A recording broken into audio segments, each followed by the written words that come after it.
tonight it's day 20 of the Low Cost Beer Advent Calendar. Wow, just had a fantastic beer from the Adventure Beer Advent Calendar. That was a cracker. So let's see what is behind door number 20. And it's a can. God, let's hope it's not bloody sour. Right.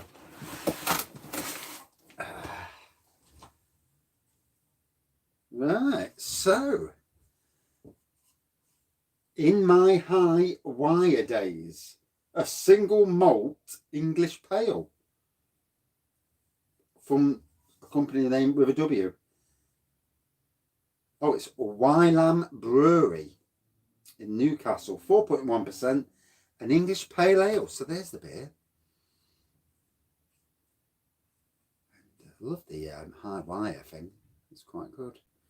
Let me leave that in front of the camera so I can read it later when I actually type in what the beer is. It's always good to read it. So we'll give this baby a pour. I'm prepared, ready for the gushing. Oh, no gush. That's good. Obviously the notifications aren't working again because I am not getting the klaxon that tells me that there's that I've done a review. Most annoying. Bloody YouTube, the crap aren't they at times. So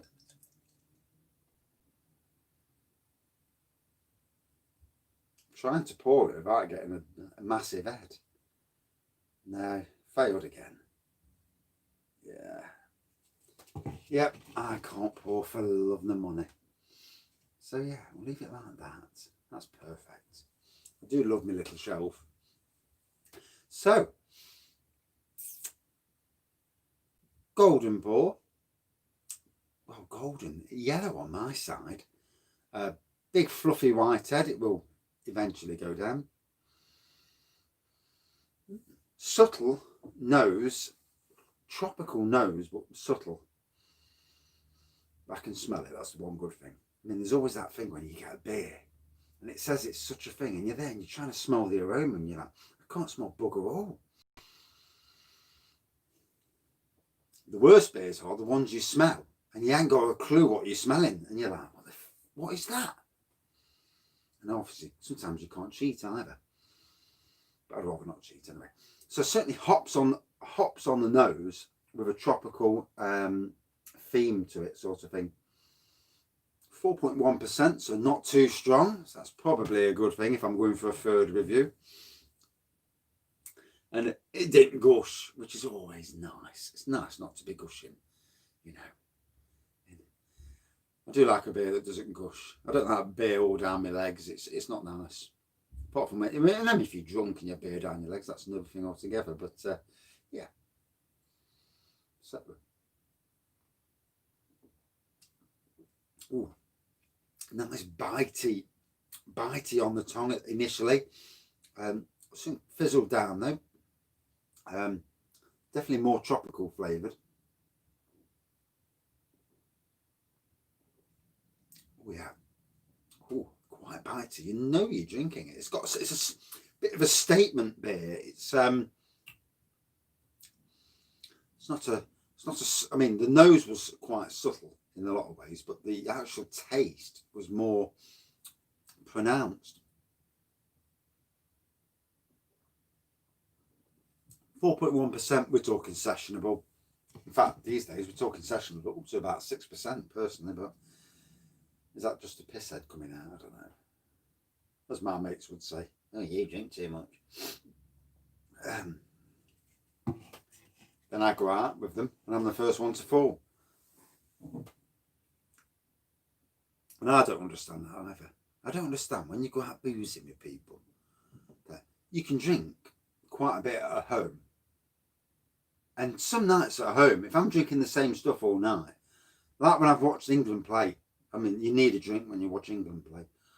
And I've had a barrel in the kitchen. Barrel, I think it was lager actually. The only time I've had barrel of lager. And I watched England play and it's like 1 pint, in the kitchen, another pint. 8 pints in an hour and a half. My God, I was on the toilet the rest of the night pissing. But I do apologise for any ladies in the room. Yeah, you don't want to hear about me pissing. But you can imagine that a bloke's bladder is not that great. Once you broke the seal, that's it, you're knackered. And I'm sure people can relate to that. You know, you go out drinking, and the minute you have that first wee in a pub, you ballsed it, because every single pub is either 1 or 2 wees in every single pub.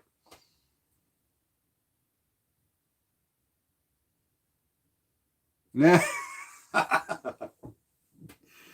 Yeah, it's not good being a football fan. I mean, I love Nottingham Forest. Always, I've been a lifelong fan. I used to go and sit in the ground in the younger days, like in 1978. I'd be took down to the City ground, sitting there. So I was there for when they won the European Cup, and back-to-back European Cups, no less. And you know, I've been a lifelong fan. It's not been easy, you know, especially during the Faraz years, and then at the moment, you know, so many different managers, and it's all about the manager you get, isn't it?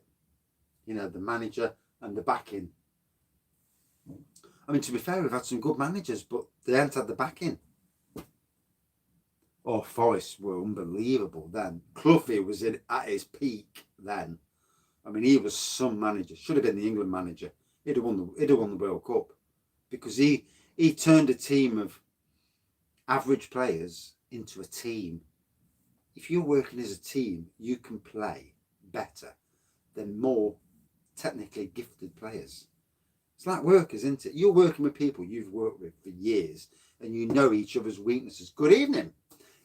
And if you know each other's weaknesses, you know where they're lacking, and you complement each other's.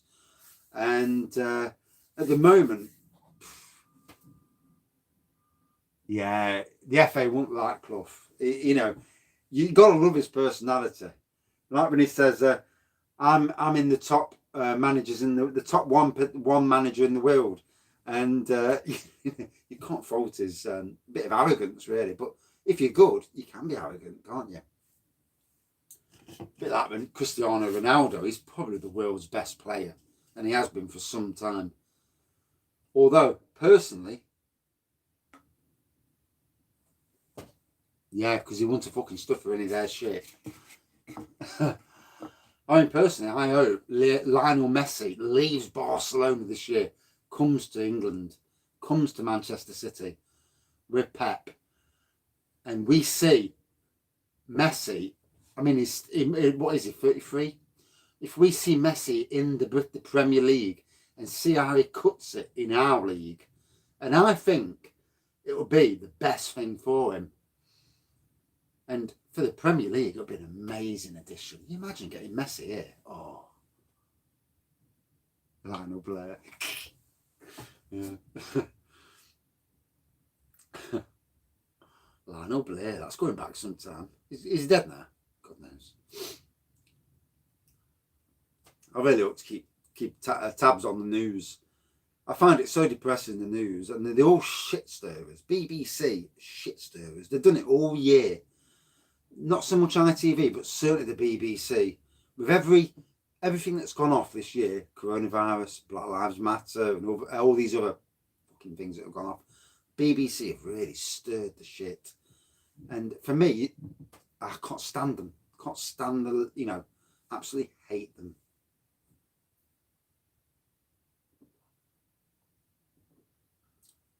So, still bitey.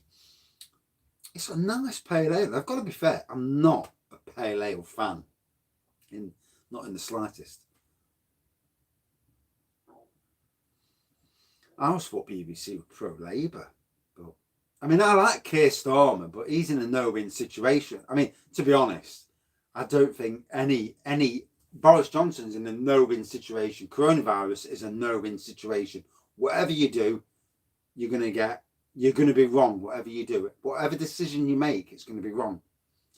And I want that to be a politician this year is the worst year of any politician's life, because everything you do, then the next minute it changes, and you're looking idiot. And this government, you know, I actually like Boris Johnson. I think he's right in a lot of things he does.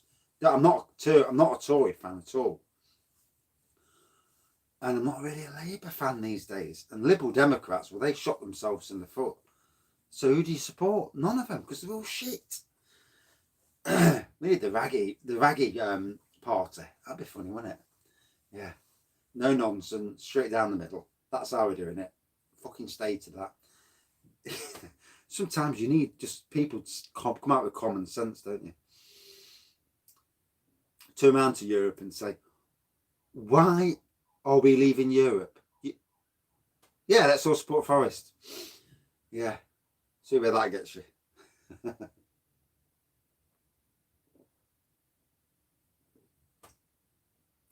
We can't lock down forever. Fucking hell. There's millions of people sitting at home twiddling their thumbs. And yes, it's nice to be on furlough if you know you've got a flipping job to go back to. But a lot of companies now already know that they're dead. And people, the rich people, will only stand so much before they think, right, that's it. Close the shops down, you know, Debenhams and Topshop and all them. You know, the billionaires are still laughing because they've got all their money. They can just say, well, that's it, fuck that lot. I'll, you know. Taxpayers, we are going to pay massively, you know. And the people our age, because it's already gone from, you've got to work till 65, from 65 to 67. By the time I get to fucking 67, you'll be working till 75 to pay everything back, because they won't want to be paying pensions. I need a lottery rim. That's what I do. 10 million on the lottery. Jobs are good, and stay in my house. I won't move houses. I just, you know, do it up how I want it. You know, buy a mobile home, because you want a mobile home, don't you? Go in the countryside and just chill out, and you know, brew more beer. Probably set up a little microbrewery. That'd be nice. Yeah, I'd probably drink myself into oblivion though. That's the only problem. Sometimes you can have too much. I know people that if they came into this beer room of mine and seen what I've got, they would just sit in here, drink. And sometimes you have to think to yourself, no. And I'm glad in some ways that my threshold is actually quite low. Last night, 3 pints or 3 bottles, and I was gone. And whereas other people can probably drink 10 or 12, you know. So in some ways, not being able to drink loads is a good thing. Getting pissed up on a few is better than woof.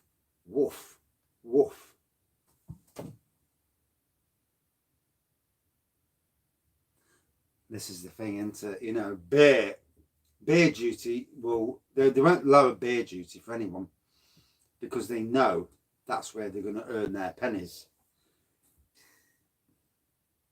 And it's like the where they're going to tax you for how many miles you do on the road. Crafty bleeders. So what, hopefully, I mean, I don't do that many miles, thankfully.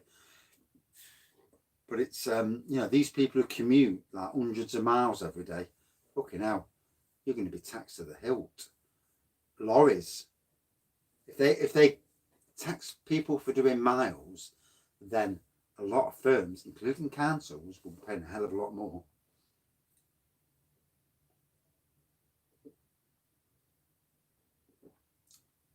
Or you just have to be clever if you're driving.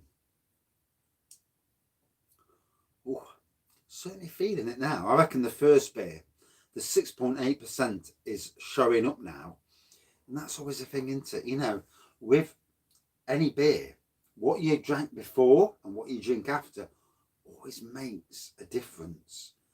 So if you're already in a good mood because you've had a great beer, Amazon, eBay, Google, Facebook, they need taxing.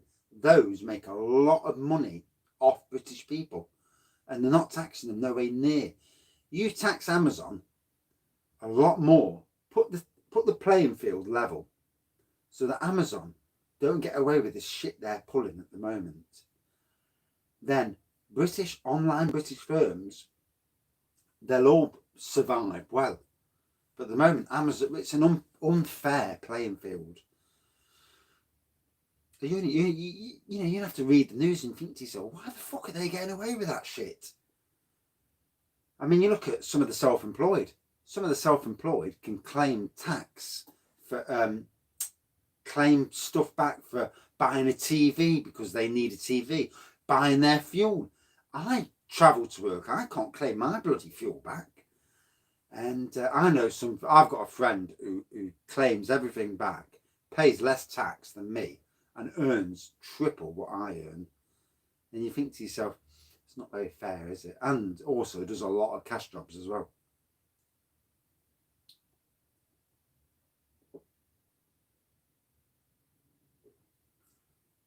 But I suppose, at some stage, you do that, you run the risk of getting caught, and then it's your own fault.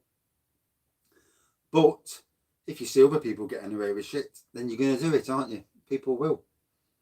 It's amazing that in lockdown, in Nottingham, the amount of cannabis grows that people have found. Obviously, people are thinking, bit of money, I'll do a cannabis grow in my house. And the amount, I mean, every day it's like £500,000 worth of cannabis in people's houses. You think, fucking hell. And, and obviously people are grassing other people up. Well, with cannabis, you can smell it from a mile away. So it's not hard to, if it wasn't something that stunk so much, you probably get away with it. But then again, when they fly over the helicopter and they look down on people's houses and they can see one house glowing, it's a bit of a giveaway.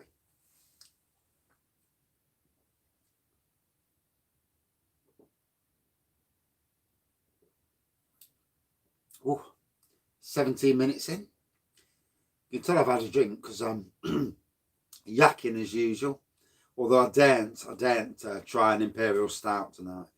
I can't have 2 nights on the road when I get a bollocking. One red card's enough. Just before Christmas. Don't want to wind up the old wife before Christmas. Although we're having a takeaway tonight, so that's nice. I ain't got to cook. Oh, fuck that. They are nice Imperial Stouts, But at £9.50 a bottle, it's definitely a treat. It's not something I would normally buy. I had a bit of spare cash, and I thought, well, I've just bought the wife something for £25. I'll treat myself, and that's what that's what I did. I thought, treat the wife, treat myself. Yeah, Christmas Eve. Yeah, I'll be busy Christmas Eve because obviously on Christmas Eve, you'll be doing stuff like sorting out the kiddies' presents. Can't do it. You'll be sorting out Christmas presents, probably building presents as well. And our kids, call them kids, I have a 27-year-old daughter. She doesn't know what she's getting. 24-year-old son, he doesn't know what he's getting. He's 24, isn't he? Yeah. And a 10-year-old, and he has no clue what he's getting. And he has autism. And the funny thing is, I said to him, what would you like for Christmas?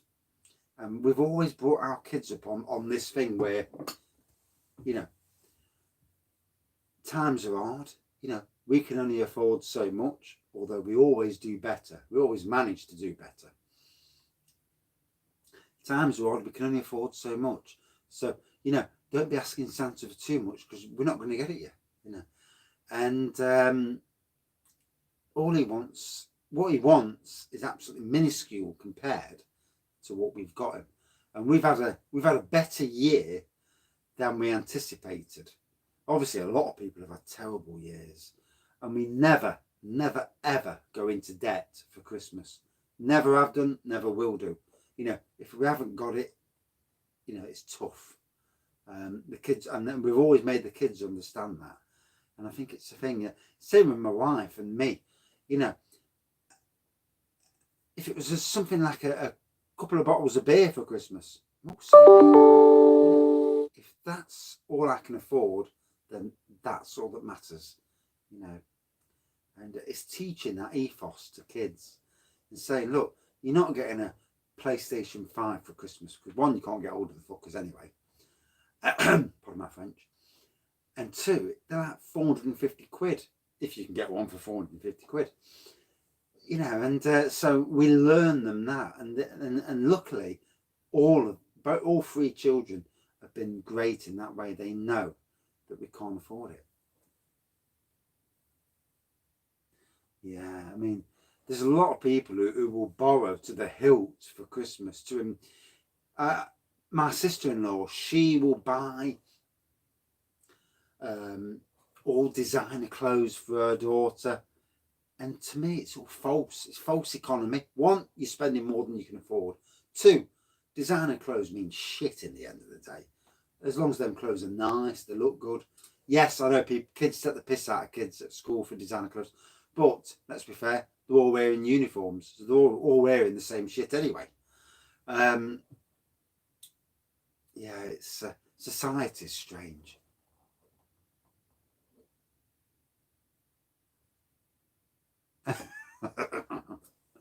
I didn't read that properly. I read some of it, but I didn't read it all. Let me read it again. Sorry.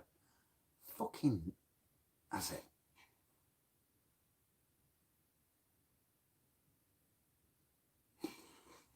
It's yeah, my new job. It's been brilliant. I'm still trying to come to terms with the fact that it's a good job. But the old me is getting there. That I mean, the me from 10 years ago, bloody hell, that was a different me altogether. I'm a lot better than I was 10 years ago. I was an absolute bastard for piss taking. Oh God, I didn't care. You know, I didn't care how much I upset people. The piss taking was there, but done in the right way. I would never be abusively, but I'd certainly be close to the bone. Nowadays, I'm a much nicer person. Oh, fuck that. Jesus Christ. Imperial Stout on its own is nasty. Oh, shit. 22 minutes.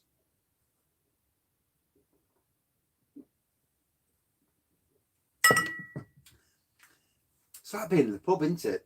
You think to yourself, 15 minutes, that's it. I'm going to stay to the 15 minutes. Then all of a sudden, you start yakking on, you're going off. And then all of a sudden, it's 22 minutes and you think, shit, I've breached that 20-minute, the YouTube 20-minute barrier. And that's because I'm having another one now as well.